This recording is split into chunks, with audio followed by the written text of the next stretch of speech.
മോദിയുടെ ഗ്യാരണ്ടി എന്ന പ്രചാരണ മുദ്രാവാക്യവുമായാണ് ബി.ജെ.പി കേരളത്തിലും ലോക്സഭാ തെരഞ്ഞെടുപ്പ് പ്രചാരണം കൊഴുപ്പിക്കാൻ ഒരുങ്ങുന്നത്.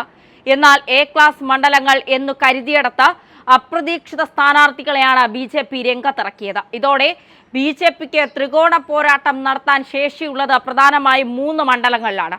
തൃശൂർ, തിരുവനന്തപുരം, ആറ്റിങ്ങൽ മണ്ഡലങ്ങളിലാണ് ബി.ജെ.പിക്ക് ഇക്കുറി പ്രധാനമായും പ്രതീക്ഷയുള്ള സീറ്റുകൾ. ഈ സീറ്റുകളിൽ ബി.ജെ.പി രംഗത്തിറക്കിയത് കരുത്തരെ തന്നെയാണ്. 2 കേന്ദ്രമന്ത്രിമാരെയും ഒരു മുൻ രാജ്യസഭാ അംഗത്തെയും കളത്തിലിറക്കി. രാജീവ് ചന്ദ്രശേഖർ തിരുവനന്തപുരത്തും വി മുരളീധരൻ ആറ്റിങ്ങലും സുരേഷ് ഗോപി തൃശൂരിലുമാണ് മത്സരിക്കുന്നത്.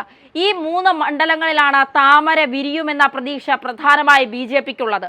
എ ക്ലാസ് മണ്ഡലമെന്ന വിലയിരുത്തുന്ന പത്തനംതിട്ടയിൽ ഇക്കുറി ശബരിമല വികാരം ഇല്ല എന്നത് പ്രത്യേകതയാണ്. ഇതോടെ ദേശീയ തലത്തിൽ ചൂണ്ടിക്കാണിക്കാൻ കഴിയുന്ന സ്ഥാനാർത്ഥി എന്ന നിലയിലാണ് അനിൽ ആന്റണിയെ രംഗത്തിറക്കിയത്. എന്നാൽ പ്രാദേശികമായി വോട്ട് സമാഹരിക്കാൻ ശേഷിയുള്ള പി.സി. ജോർജിനെയും മകൻ ഷോൺ ജോർജിനെയും തഴയുകയും ചെയ്തു.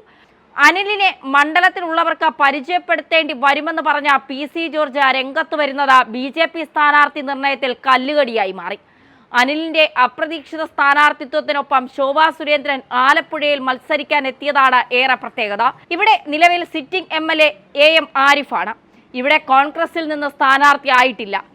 A Shukoor, Shanimol, Rahul Mankoottathil, KC. വേണുഗോപാൽ തുടങ്ങിയവരുടെ പേരാണ് ഇവിടെ കോൺഗ്രസ് സ്ഥാനാർത്ഥിയായി ഉയർന്നു കേൾക്കുന്നത്. ബി.ജെ.പിക്ക് വേണ്ടി ശോഭാ സുരേന്ദ്രന് ശക്തമായ മത്സരം കാഴ്ചവെക്കാൻ കഴിയുമെന്നാണ് കണക്കുകൂട്ടൽ. കാലങ്ങളായി ബി.ജെ.പിയുടെ A+ മണ്ഡലമാണ് തിരുവനന്തപുരം. ബി.ജെ.പി 2ാം സ്ഥാനത്തെത്താറുള്ള മണ്ഡലം. കഴിഞ്ഞ തെരഞ്ഞെടുപ്പിൽ ബി.ജെ.പി പ്രഥമ പരിഗണന നൽകിയ സീറ്റ് കൂടിയാണ് തിരുവനന്തപുരം. ശശി തരൂരിനോട് ഏറ്റുമുട്ടിയ കുമ്മനം രാജശേഖരൻ ഇവിടെ 2ാമതെത്തിയിരുന്നു. ഇവിടെയാണ് ഇത്തവണ നിലവിലെ കേന്ദ്രമന്ത്രിയായ രാജീവ് ചന്ദ്രശേഖരനെ പോരിനിറക്കുന്നത്. കർണാടകയിൽ നിന്നുള്ള രാജ്യസഭാ അംഗമായിരുന്നു അദ്ദേഹം. എന്നാൽ കാലാവധി അവസാനിച്ചെങ്കിലും രാജ്യസഭയിലേക്ക് അദ്ദേഹത്തിന് വീണ്ടും അവസരം നൽകിയിരുന്നില്ല.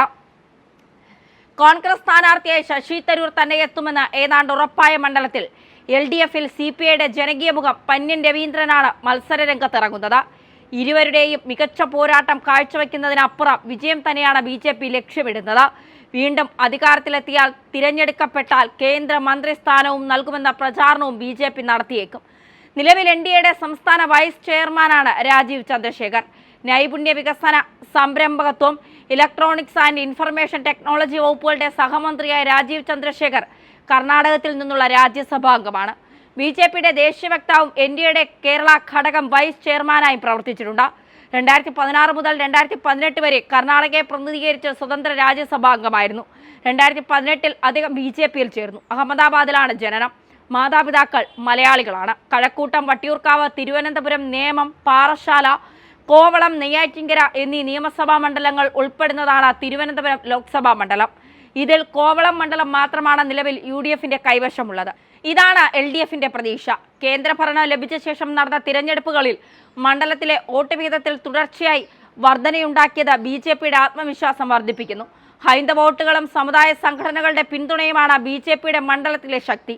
കേന്ദ്ര സർക്കാരിന്റെ നേട്ടങ്ങളും വോട്ടായി മാറുമെന്ന പ്രതീക്ഷയുണ്ട്. മണ്ഡലത്തിലെ ബി.ജെ.പിയുടെ മുന്നേറ്റം തടയുന്നത് തീരദേശ മേഖലയിലെ ക്രിസ്ത്യൻ, മുസ്ലിം വോട്ടുകളാണ്. ഈ വോട്ടുകൾ കൂടി സമാഹരിക്കാൻ കഴിയുന്ന വിശ്വാസത്തിലാണ് പാർട്ടി.